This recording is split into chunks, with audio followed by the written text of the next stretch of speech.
प्यारे साथियों, आप सभी का स्वागत करता हूं अपने एमआरएस स्टडी परिवार में। तो डियर, जैसा कि आपको पता है कि बिहार इंजीनियरिंग यूनिवर्सिटी है ना, BEU पटना के अंतर्गत अलग अलग सेमेस्टर एग्ज़ाम्स होते हैं। तो यहाँ पे 8 सेमेस्टर में आपका जो है 2025 का पेपर एनालिसिस हम लोग कर रहे थे। तो पहला पार्ट हमने देखा जिसमें हमने जो है 1 से लेकर 4 तक क्वेश्चंस को डिस्कस किया। अब यहाँ पे हम आगे की क्वेश्चंस को डिस्कस करेंगे और देखेंगे और जानेंगे कि किस तरीके का क्वेश्चंस आता है और उसका सॉल्यूशंस हम किस तरीके से दे सकते हैं। तो यहाँ पे सबसे पहला क्वेश्चन है आज का। क्वेश्चंस बोला जा रहा है, what is the functions of sleeper. Sleeper का फंक्शन क्या होता है and what are the different types of sleeper used in track on Indian railway. Indian railway में किस तरीके का स्लीपर यूज़ किया जाता है ट्रैक पे, अलग अलग कौन कौन से टाइप्स हैं स्लीपर्स के, उसके बारे में बताना है। तो देखो, अगर हम फंक्शंस के बारे में बात किया जाए तो सबसे पहला फंक्शन है रेल को सपोर्ट प्रोवाइड करता है, यानी प्रॉपर पोजीशन और करेक्ट गेज को मेंटेन करने के लिए रेल को हेल्प करता है। फिर लोड को ट्रांसफ़र करने के लिए यूज़ करता है और डिस्ट्रीब्यूट करता है लोड को from rail to ballast and subgrade. तीसरा फंक्शन है ट्रैक को जो है प्रॉपर अलाइनमेंट में मेंटेन करने के लिए हेल्प करता है। इसके अलावा फंक्शन है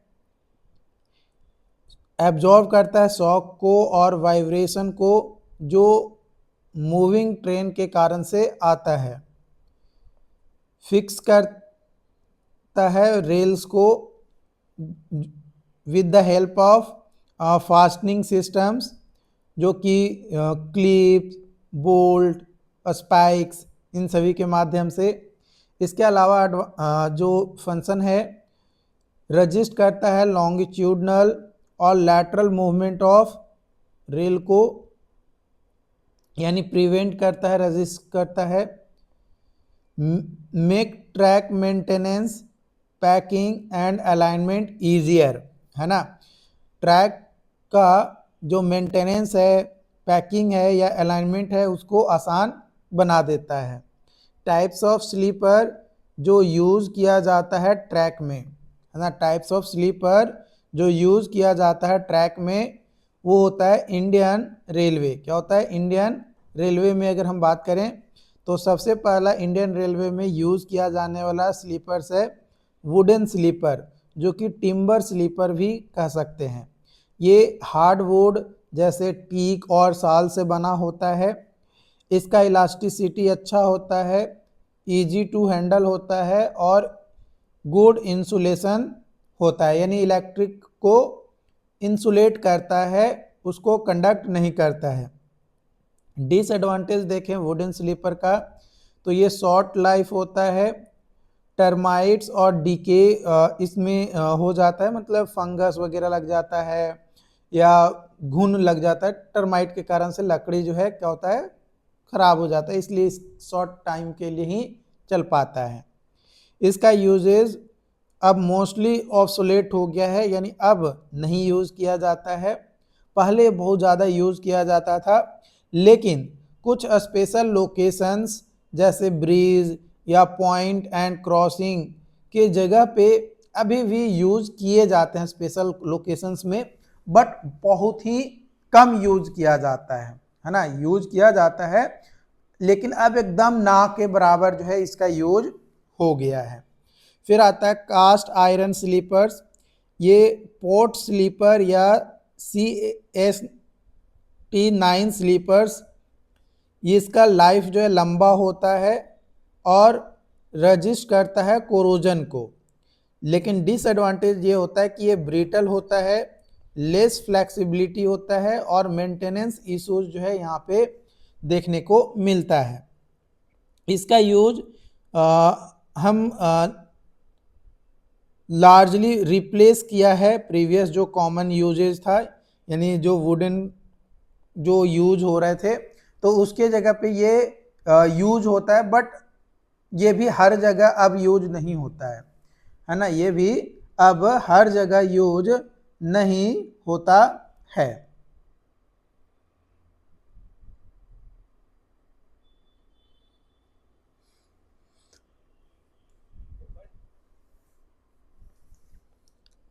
अगला टाइप्स है स्लीपर्स का।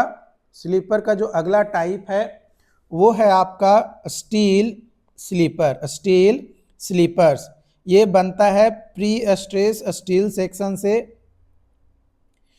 इसका एडवांटेज ये होता है कि ये स्ट्रॉन्ग, यूजेबल, लॉन्ग लाइफ होता है देन टिम्बर।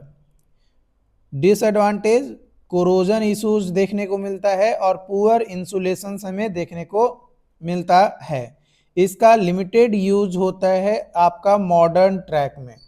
मॉडर्न ट्रैक में इसका लिमिटेड यूज जो है देखने को मिलता है। उसके बाद आता है कंक्रीट स्लीपर, जो कि ज़्यादातर आज के समय में इंडिया में यूज होता है। ज़्यादातर आज के समय में इंडिया में यूज होने वाला स्लीपर्स है कंक्रीट स्लीपर। ये आरसीसी यानी reinforce cement concrete and PSC यानी प्री स्ट्रेस्ड कंक्रीट से बनता है। इसका लाइफ जो है ज़्यादा होता है, high strength and stability provide करता है, मेंटेनेंस भी कम पड़ता है ज़रूरत, और सूटेबल होता है फॉर हाई स्पीड और हैवी लोड के लिए। डिसएडवांटेज ये होता है कि इसका वेट जो है बहुत ज़्यादा होता है और मैकेनाइज्ड हैंडलिंग की ज़रूरत पड़ता है। इसका यूज वाइडली यूज किया जाता है मॉडर्न ट्रैक में, इंडियन रेलवे में। अगला सवाल है explain major defects in rails and its remedial measures, है ना। रेल्स और रेमेडियल मेजर्स के मेजर डिफेक्ट्स बताने हैं। तो देखो रेल्स जो है वो सब्जेक्टेड होता है हैवी लोड्स, इम्पैक्ट और इन्वायरमेंटल इफेक्ट्स, जो लीड करता है वेरियस डिफेक्ट्स को टाइम के साथ। तो understanding this is the important for maintenance and safety in Indian railway. Indian railway में मेंटेनेंस और सेफ्टी को ध्यान में रखने और रखते हुए इन चीज़ों को समझना जरूरी है। तो सबसे पहला है बियर ऑफ रेल। बियर जो है दो तरीके का होता है, वर्टिकल वियर और lateral wear. Vertical wear due to wheel load और lateral wear due to flange action, जो कि कॉमनली हमें देखने को मिलता है कर्व के ऊपर। इसके कारण से होता क्या है, काउजेज क्या है ये वियर होने का, heavy traffic, poor lubrication on curves and abrasion dust. इसका सुधार कैसे किया जा सकता है, तो हैवियर रेल्स का यूज करना, कर्व पे लिब्रिकेशन प्रोवाइड करना, रेल ग्राइंडिंग करना और रेल रिप्लेसमेंट एक पीरियोडिक टाइम में, मतलब एक फिक्स टाइम इंटरवल में कि हाँ 1 साल में या 6 महीने में हमें रेल को जो है चेंज करना है। तो इस तरीके से हम इससे बच सकते हैं। Corrugations of rails, corrugations of rail, formation of wave like irregularities on rail surface, है ना। Formation of wave like irregularities on rail surface causes vibration and resources resonance, poor track support और high speed traffic, ये causes है। इसका सुधार कैसे किया जा सकता है, यानी रेमेडीज क्या है, तो इम्प्रूव करेंगे ब्लास्ट और पैकिंग को, रेल ग्राइंडिंग करेंगे और प्रॉपर ट्रैक स्टिफनेस को मेंटेन करेंगे। Rail creep, rail creep longitudinal movement of rail in direction of traffic, longitudinal movement of rail in the direction of traffic. इसका काउजेज क्या है, कारण क्या है, तो रिपीटेड ब्रेकिंग एंड एक्सेलरेशन, माने बार बार ब्रेक लगाना छोड़ना, लगाना छोड़ना, वो लूज फास्टनिंग यानी जो फास्टनर लगाया जाता है रेल को टाइट करने के लिए वो लूज हो, या ग्रेडियंट ट्रैक्स हो, ये काउजेज है। इससे बचा कैसे जा सकता है या इसको सुधार कैसे किया जा सकता है, रेमेडीज क्या है? तो इसका रेमेडीज है use anti creep device, proper fastening and ballast consolidation को गुड करना यानी अच्छा करना। क्रैक्स इन रेल, ये इंक्लूड करता है ट्रावर्स क्रैक और लॉन्गिट्यूडनल क्रैक्स। इसका कारण होता है फैटिग्यू स्ट्रेस, मैन्युफैक्चरिंग डिफेक्ट्स और टेम्परेचर वेरिएशन। इसमें सुधार कैसे किया जा सकता है? तो रेगुलर एंड अल्ट्रासोनिक टेस्टिंग करेंगे, इमीडिएट रिप्लेसमेंट करेंगे अगर क्रैक हो गया है रेल तो, और यूज करेंगे बेटर क्वालिटी स्टील को ताकि क्रैक हमारा कम से कम आए। हॉगिंग एंड बैटर, हॉगिंग में क्या होता है कि अपवर्ड बेंडिंग देखने को मिलता है एट ज्वाइंट, और बैटर में जो है डिप्रेस हो जाता है रेल एंड में। इसका कारण होता है वीक ज्वाइंट, इम्प्रॉपर पैकिंग और इम्पैक्ट लोडिंग। इसका रेमेडीज है सुधार सकते हैं प्रॉपर ज्वाइंट मेंटेनेंस करके, यूज करेंगे लॉन्ग वेल्डेड रेल यानी LWR, और बेटर पैकिंग और अलाइनमेंट के माध्यम से जो हमारा hogging and batter conditions develop हो रहे हैं उसमें हम क्या कर सकते हैं, सुधार ला सकते हैं। उसके बाद आता है buckling of rail, lateral bending due to compressive force या लोड के कारण से जो लैटरल बेंडिंग देखने को मिलता है रेल में वो कहलाता है बकलिंग ऑफ रेल। इसका कारण होता है हाई टेम्परेचर यानी थर्मल एक्सपेंशन और पुअर ब्लास्ट रेजिस्टेंस। इसका रेमेडीज क्या है? तो इसका रेमेडीज है provide expansion gaps, use of continuous welded rails and proper anchoring, maintain ballast stability, है ना, तो मेंटेन करेंगे ब्लास्ट के स्टेबिलिटी को। तो ये इसके माध्यम से जो बकलिंग आ रहा है हमारा रेल में उसको हम क्या कर सकते हैं, कंट्रोल कर सकते हैं या खत्म कर सकते हैं। अगला है आपका कोरोजन ऑफ रेल, जब रेल सरफेस और फुट रस्ट कर जाता है, जंग लग जाता है तो कहलाता है कोरोजन ऑफ रेल। इसका कारण होता है मॉइस्चर और केमिकल एक्सपोजर। इसके अलावा इंडस्ट्रियल एरिया में और कोस्टल यानी सी एरिया में, सी वाले जो एरिया समुद्री एरिया में वहाँ पे मॉइस्चर ज़्यादा अवेलेबल होता है, इसलिए रस्ट होने की पॉसिबिलिटी वहाँ पे ज़्यादा देखने को मिलता है। इसे सुधारा कैसे जा सकता है या इसका रेमेडीज क्या है? तो कोरोजन रेजिस्टेंट स्टील यूज करेंगे, रेगुलर इंस्पेक्शन और क्लीनिंग करेंगे, और ड्रेनेज सिस्टम जो है हम प्रॉपर करेंगे तो जो कोरोजन हमारा रेल में आ रहा है उससे बचा जा सकता है। व्हील वर्न एंड स्कीड मार्क, ये लोकलाइज्ड डैमेज होता है ड्यू टू स्लीपिंग व्हील्स के कारण से। इसका कारण होता है सडन ब्रेक लगाने से या व्हील लॉकिंग के कारण से। इसका रेमेडीज क्या है? रेल ग्राइंडिंग करना और ब्रेकिंग सिस्टम मेंटेनेंस को प्रॉपर हमेशा रखना ताकि किसी तरीके का प्रॉब्लम ना हो। हमें अगर सडन ब्रेक भी लगाना पड़े तो ज़्यादा इश्यूज या कोई ज़्यादा प्रॉब्लम जो है हमें ना देखने को मिले, ये मेन जो है इश्यूज हमारा है।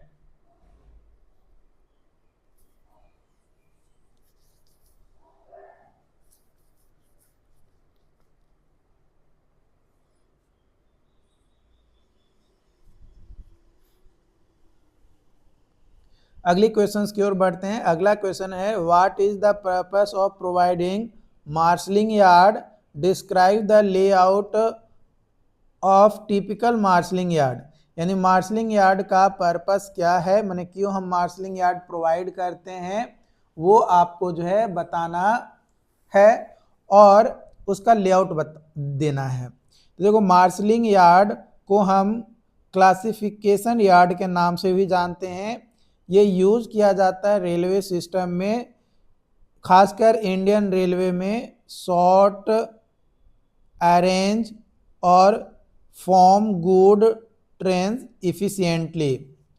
इसका मेन पर्पस होता है wagons arriving from different location are sorted according to destination, यानी जो भी गाड़ी हैं उसको सॉर्ट करना उसके डेस्टिनेशंस के हिसाब से कि कौन किस जगह पे जाएगा। फिर रीअरेंज करना वैगन्स को to form complete train going to a specific root.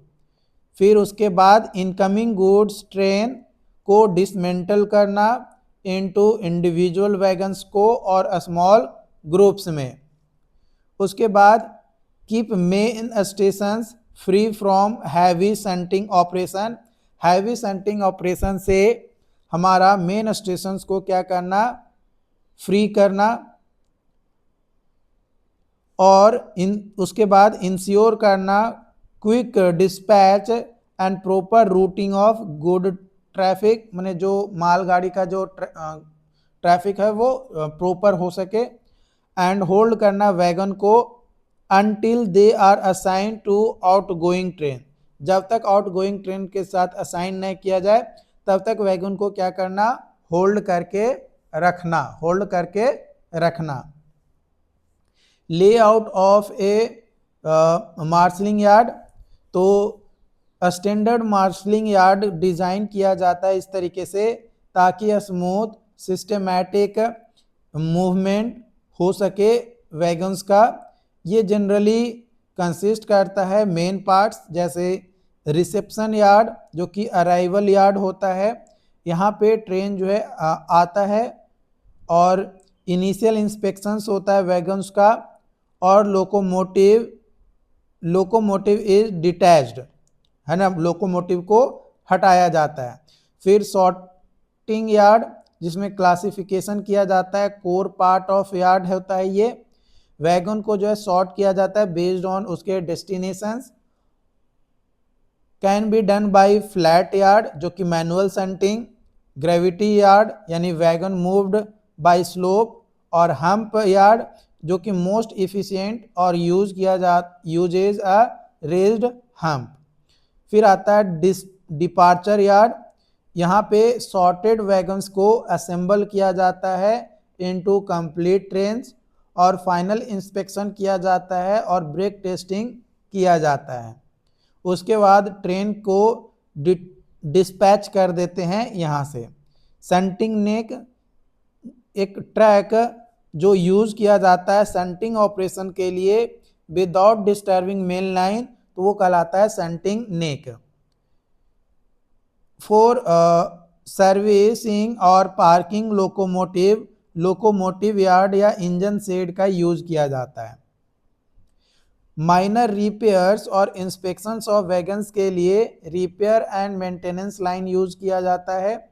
Other facilities जैसे signal cabin, control office, staff quarter और लाइटिंग एंड ड्रेनेज सिस्टम की फैसिलिटीज वगैरह भी जो है प्रोवाइड किया जाता है। यहाँ पे सिंपल फ्लो है ऑपरेशंस का। सबसे पहला अराइवल होता है, फिर रिसेप्शन यार्ड होता है, फिर सॉर्टिंग यार्ड होता है, डिपार्चर यार्ड होता है, देन डिस्पैच होता है। तो यहाँ से हमारा इनकमिंग है, यहाँ से ट्रेन आया है ना, ट्रेन यहाँ से आया गुड्स वाला, ये आपका जो है शंटिंग नेक है, ये आपका शंटिंग नेक है। और यहाँ पे हमारा आया ये रिसेप्शन यार्ड हमारा हो गया। यहाँ से हमारा ये गया आगे, यह हमारा क्लासिफिकेशन बॉल या सॉर्टिंग यार्ड है। यहाँ पे अलग अलग बना हुआ है, इसके हिसाब से हम सॉर्टिंग करते हैं। फिर हम डिपार्चर यार्ड में उसको लेकर एक जैसा ट्रेन में असेंबल करते हैं कि कौन सा ट्रेन कहाँ जाएगा उसके हिसाब से, और फिर आउटगोइंग हो जाता है, ये बाहर निकल जाता है। तो उसी को यहाँ पे जो है पिक्चर्स के माध्यम से दिया गया है। देखो एग्ज़ाम में दो चीज़ें बहुत ज़्यादा ज़रूरी है। पहला कि आपको जो है एग्ज़ाम में ये ध्यान देना है कि सवाल का जवाब सही तरीके से दें। दूसरा आपको ये ध्यान देना है कि सवाल का जवाब पॉइंट वाइज दें, ताकि जो आपका कॉपी चेक करे उसको लगे कि हाँ कैंडिडेट जो भी एग्जाम दिए हैं उसके पास स्किल्स है, उसके पास आइडिया है कि किस तरीके से पेपर लिखना है। और तीसरी बात कि आपको एज मच एज पॉसिबल, मतलब जितना ज़्यादा से ज़्यादा पॉसिबल हो, किसी भी क्वेश्चंस के आंसर का देने के लिए एक सिंगल लाइन डायग्राम जरूर बना लें। सिंगल लाइन डायग्राम जरूर रिप्रेजेंट करें। इससे सिंगल लाइन डायग्राम से होगा क्या, इससे ये होगा कि एक आइडिया मिलेगा लोगों को कि हाँ जो सवाल है उसका जवाब ये लाइन डायग्राम से दे रहा है। इससे जो कॉपी चेक कर रहे हैं उसके अंतर्गत आपके लिए एक पॉजिटिव जो है पॉइंट्स निकल कर आएगा, पॉजिटिव फीडबैक निकल कर आएगा, और आपका मार्क्स जो मिलना चाहिए था एक्चुअली उससे थोड़ा इम्प्रूव मार्क्स जो है आपको देखने को मिलेगा। ठीक है, अगली क्वेश्चंस की ओर बढ़ते हैं। अगला सवाल है यहाँ पे, what should be the actual ruling gradient, what should be the actual ruling gradient compensated gradient if ruling gradient is 1 in 250 has been fixed on broad gauge section and horizontal curve 3 degree is also be introduced over it। तो देखो ruling gradient है 1:250, degree of curve जो है 3 degree, and gauge जो है broad gauge है BG। तो जो कंपनसेशन ऑफ फॉर कर्व होगा for broad gauge for Indian railway standard formula होता है हमारा 0.04% पर degree of curve.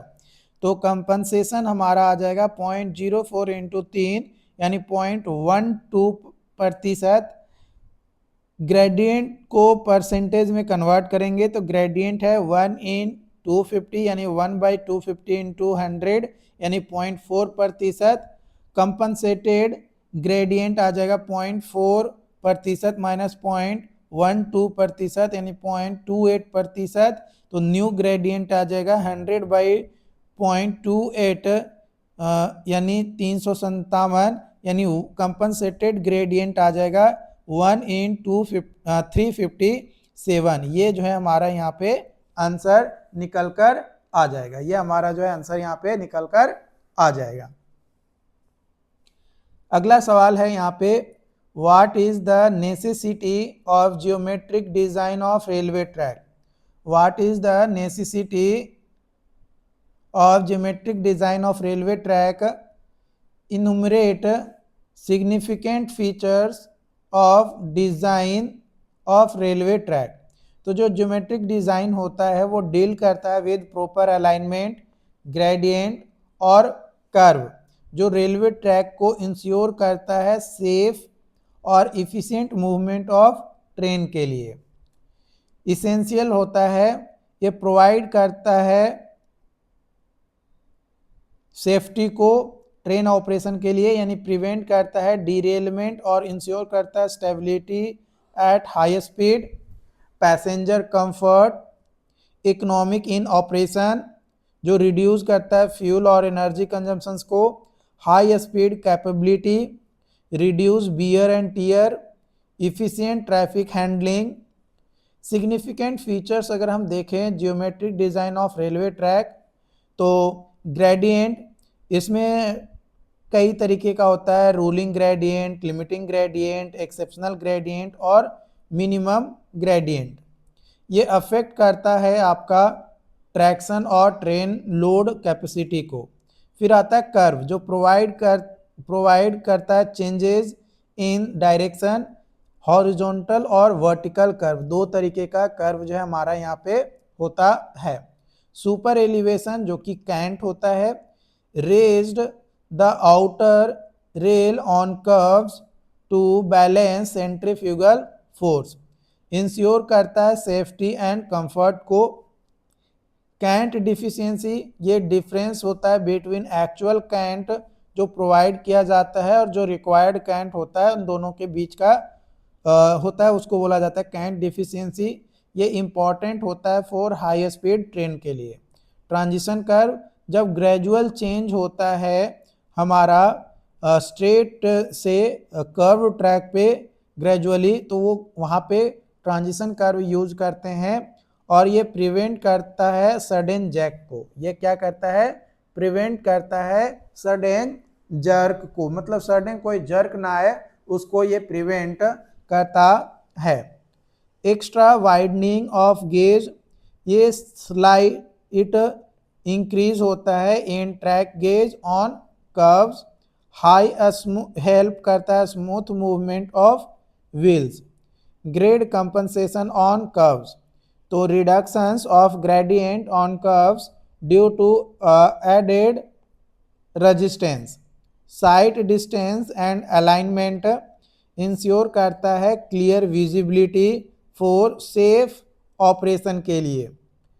Spacing of track, proper distance between parallel tracks for safety purpose.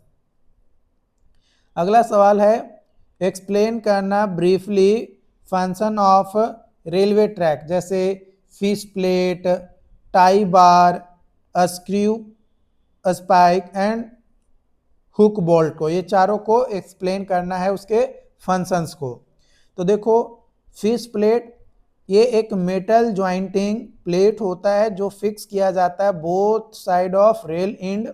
इसका मेन फंक्शन होता है ज्वाइंट करना दो रेल को एंड टू एंड, मेंटेन करना प्रॉपर अलाइनमेंट और लेवल को एट ज्वाइंट, ट्रांसफर करना लोड को smoothly across the joint and allow करना slight expansion and contraction due to temperature के कारण से। फिर दूसरा है टाई बार, ये स्टील बार होता है जो कनेक्ट करता है दो रेल को generally at switches and crossing के ऊपर। इसका फंक्शन होता है मेंटेन करना करेक्ट गेज यानी distance between rail, keep rail in proper position during train movement, यानी जब ट्रेन मूव कर रहा होता है तो रेल्स को प्रॉपर हमारा जो है पोजीशंस में रखना। Provide lateral stability to track, है ना, लैटरल स्टेबिलिटी प्रोवाइड करता है ट्रैक को। स्क्रू स्पाइक ये जो है थ्रेडेड फास्टनर होता है जो रेल को स्लीपर के साथ फिक्स करने के लिए यूज किया जाता है। जनरली ये जो स्पाइक है या स्क्रू स्पाइक है ये वुडन स्लीपर्स में यूज किया जाता है, मैंने जहाँ पे स्लीपर जो है लकड़ी का यूज करते हैं वहाँ पे। इसका फंक्शन होता है hold the rail firmly to the sleepers, provide better grip and resistance, better grip और रेजिस्टेंस प्रोवाइड करता है compare to ordinary spikes, reduces fastening due to vibration, helps in maintaining proper alignment, proper alignment को maintain करने में help करता है। फिर आता है हुक बोल्ट, हुक बोल्ट, ये बोल्ट जो है bolt with hooked and use किया जाता है स्पेशल ट्रैक फिटिंग के केस में। इसका फंक्शन होता है फिक्सेज रेल और चेन टू स्लीपर्स, ये स्पेशली कास्ट आयरन जो चेयर यूज किया जाता है वहाँ पे किया जाता है।